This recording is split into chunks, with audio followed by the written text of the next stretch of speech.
दोस्तों, इसरो की तरफ से ये एक्साइटिंग न्यूज आई है कि इस जुलाई में वो चंद्रयान 3 लॉन्च करने वाले हैं। जी हाँ, ये लॉन्च इसलिए भी खास होगा क्योंकि पिछली बार चंद्रयान 2 पूरी तरह सक्सेसफुल नहीं हो पाया था और इस बार ये उम्मीद की जा रही है कि ये प्रोग्राम भारत को स्पेस रेस में एक कदम और आगे ले जाएगा। क्या होगा इस मिशन में और आगे के लिए इसरो के क्या प्लान्स हैं, आइए जानने की कोशिश करते हैं आज के इस वीडियो में। तो अंत तक बने रहिएगा हमारे साथ। लेकिन वीडियो शुरू होने से पहले अगर आप चैनल पर नए हैं या आपने अभी तक चैनल को सब्सक्राइब नहीं किया है तो चैनल को सब्सक्राइब करना और बेल आइकॉन दबाना बिल्कुल न भूलें।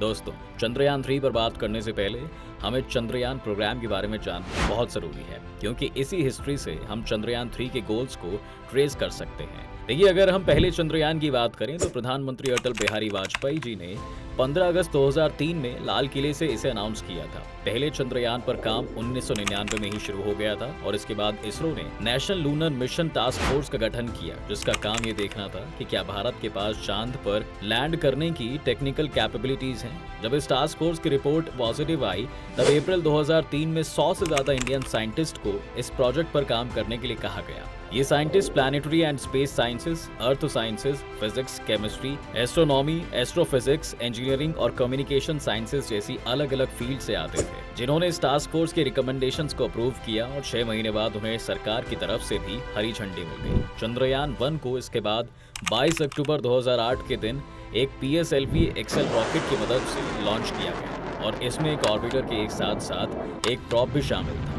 जी हाँ, एक स्पेस मिशन में कई सारे अलग अलग कंपोनेंट्स होते हैं जिनके बारे में भी समझ लेते हैं ताकि हमें आगे आसानी हो। एक स्पेस मिशन में दोस्तों सबसे पहले वो रॉकेट्स आते हैं जो एक स्पेस क्राफ्ट को अर्थ से स्पेस तक लेकर जाते हैं, जिसके बाद एक स्पेस क्राफ्ट अपने आप फंक्शन कर सकता है और रॉकेट डिटैच हो जाता है। इसके बाद आते हैं orbiter, lander and rover. Orbiter उसे कहते हैं जो चांद पर लैंड नहीं करता है बल्कि उसी के चक्कर काटता रहता है और वापस इंफॉर्मेशन भेजता है। लैंडर, जैसा कि नाम से ही क्लियर है कि वो पार्ट होता है जो ऑर्बिटर से अलग होकर चांद की सरफेस पर लैंड करता है। अगर कोई मैड मिशन हो तो इसी लैंडर के अंदर बैठकर एस्ट्रोनॉट्स चांद पर पहुंचते हैं। अब इसके बाद आखिर में आते हैं रोवर्स। ये वो रोबोट्स होते हैं जो चांद की सरफेस को एक्सप्लोर करते हैं। चंद्रयान 1 में हमने ऑर्बिटर और लैंडर के साथ साथ एक लूनर प्रॉप भी भेज दिया था ताकि मून के सरफेस को स्टडी किया जा सके। पहले इसरो का प्लान सिर्फ एक ऑर्बिटर मिशन भेजने का ही था, लेकिन कहा जाता है दोस्तों कि भारत के तब के राष्ट्रपति अब्दुल कलाम ने ये कहा था कि अगर कोई मिशन भेजा ही जा रहा है तो उसमें एक रोवर भी जरूर होना चाहिए। कई सोर्सेस ये कहते हैं कि उन्होंने ऐसा इसलिए भी कहा था ताकि उन्हें आने वाले समय में चांद पर भारत का भी क्लेम हो। खैर, ये सजेशन काफी अच्छा साबित हुआ क्योंकि चंद्रयान 1 वो पहला मिशन बना जिसने चांद पर पानी की खोज की थी।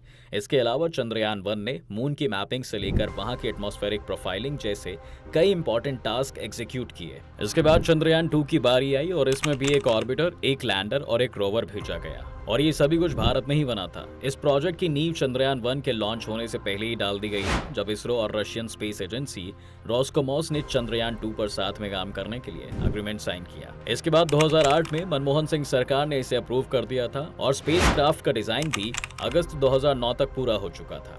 तो प्लान ये था कि इस मिशन को जनवरी 2013 तक लॉन्च कर दिया जाए, लेकिन इसे 2016 तक के लिए डिले करना पड़ा क्योंकि रूस को जो लैंडर डेवलप करना था उसकी डिलीवरी में वक्त लग रहा था। हुआ ये था कि रूस के फोबोस ग्रंट मार्स मिशन में जो लैंडर इस्तेमाल हुआ वो फेल हो गया था।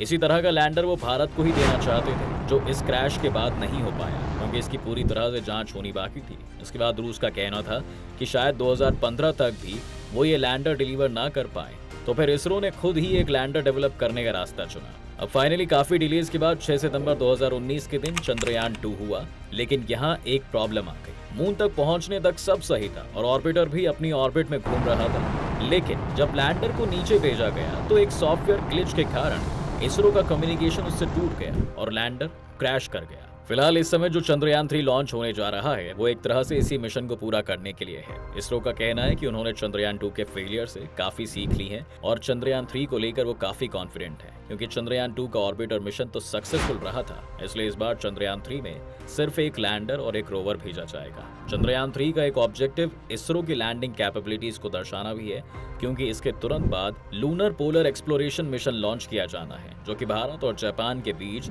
एक जॉइंट वेंचर है और इसी को चंद्रयान 4 भी आप कह सकते हैं। चंद्रयान 4 का मकसद चांद के पोल्स पर साइड के सैंपल्स लेना और उन्हें एनालाइज करना है। फिलहाल वापस चंद्रयान 3 पर आए तो इस पूरे प्रोजेक्ट में करीब 650 करोड़ रुपए का खर्चा आएगा, जिसमें से मिशन की कॉस्ट 250 करोड़ है और LVM-3 रॉकेट की कॉस्ट 365 करोड़ आकी गई है। इसरो चीफ एस सोमनाथ ने इंडिया टुडे से बात करते हुए बताया था कि 12 जुलाई से लॉन्च विंडो खुल जाएगी और उसके बाद कभी भी चंद्रयान 3 को लॉन्च किया जा सकता है। चंद्रयान 3 को ऑलरेडी असेंबल करने के बाद श्रीहरिकोटा के सतीश धवन स्पेस सेंटर में ले जाया जा चुका है और लॉन्च की प्रिपरेशंस अपनी फाइनल स्टेज पर हैं। वैसे तो चंद्रयान 3 और 4 के बाद चंद्रयान 5 और 6 को भी लॉन्च करने का प्लान है। अगर हम पूरे चंद्रयान प्रोग्राम को फेसेस के अंदर देखें तो इसका पहला फेज चंद्रयान 1 से शुरू हो गया था, जब मकसद सिर्फ एक ऑर्बिटर और लैंडर लॉन्च करने का था। इसके बाद फेज 2 में चंद्रयान 2 और चंद्रयान 3 जैसे मिशंस आते हैं, जिसमें सॉफ्ट लैंडर्स और रोवर्स पर ज्यादा फोकस है। फेज 3 में हमें ऑन साइट सैंपल्स कलेक्ट करने हैं, जिसमें चंद्रयान 4 और चंद्रयान 5 इसरो की मदद करेंगे। चंद्रयान 4 को भी 2025 तक लॉन्च करने की बात कही जा रही है और चंद्रयान 5 2025 से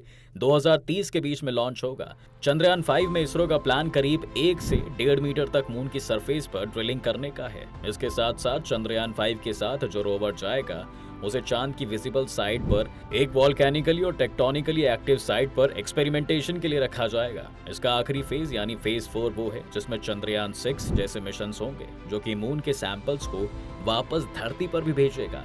लेकिन उनकी बात फिर कभी करेंगे, क्योंकि अभी और भी बहुत सारे मिशंस हैं जो आने वाले 1 या 2 सालों में इसरो द्वारा लॉन्च किए जाएंगे। इनमें से एक प्रोजेक्ट आदित्य L1 है, जो कि सूरज को स्टडी करने के लिए भेजा जाएगा और इसे भी इस साल अगस्त में लॉन्च कर दिया जाएगा।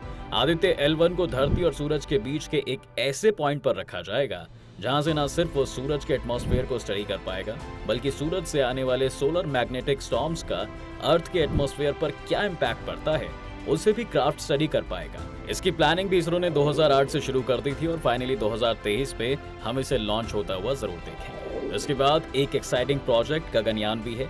गगनयान इसरो का वो पहला प्रोजेक्ट होगा दोस्तों, जिसमें एस्ट्रोनॉट्स को स्पेस में भेजा जाएगा। इस मिशन पर जाने वाले 4 एस्ट्रोनॉट्स पिछले काफी वक्त से यूरोपियन स्पेस एजेंसी के साथ ट्रेनिंग कर रहे हैं और ये मुमकिन है कि कुछ ही वक्त में इस मिशन की डेट्स भी हमारे सामने आ जाएं। एस सोमनाथ के मुताबिक इस समय इसरो की एक टीम गगनयान के लिए वो मॉड्यूल डेवलप करने में बिजी है, जिसमें ये एस्ट्रोनॉट्स बैठेंगे।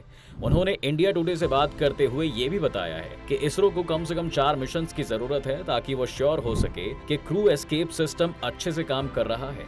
इसके साथ साथ इसरो को कई सारे अनमैन्ड मिशंस भी इससे पहले भेजने पड़ेंगे, जो कि एंड टू एंड कैपेबिलिटीज को दर्शा सके। यूआर सैटेलाइट सेंटर के डायरेक्टर एम शंकरन ने दी हिंदू से बात करते हुए ये कहा था कि गगनयान से जुड़े कई टेस्ट ऑलरेडी हो रहे हैं, जिनके बारे में पब्लिक से ज्यादा इन्फॉर्मेशन शेयर नहीं की गई है, लेकिन साल के अंत तक ऐसे कई सारे टेस्ट और अपडेट्स भारतीयों को देखने को जरूर मिलेंगे। तो दोस्तों, ये है इसरो का आने वाले सालों का पूरा शेड्यूल, जिसमें से सबसे क्लोज इवेंट्स चंद्रयान 3 और आदित्य L1 मिशन का लॉन्च है, जिसके बाद स्पेस एक्सप्लोरेशन में भारत का पहले से ही ऊंचा नाम थोड़ा और ऊंचा हो जाएगा। आप इन सभी मिशंस में सबसे ज्यादा किसके लिए एक्साइटेड है, हमें कमेंट सेक्शन में लिखकर जरूर बताइएगा। उम्मीद है दोस्तों आपको आज के इस वीडियो में काफी कुछ नया मिला होगा। अगर आपको ये वीडियो पसंद आया है तो वीडियो को लाइक करें और अगर आप इस चैनल पर नए हैं तो जाने से पहले चैनल को सब्सक्राइब करना ना भूलें।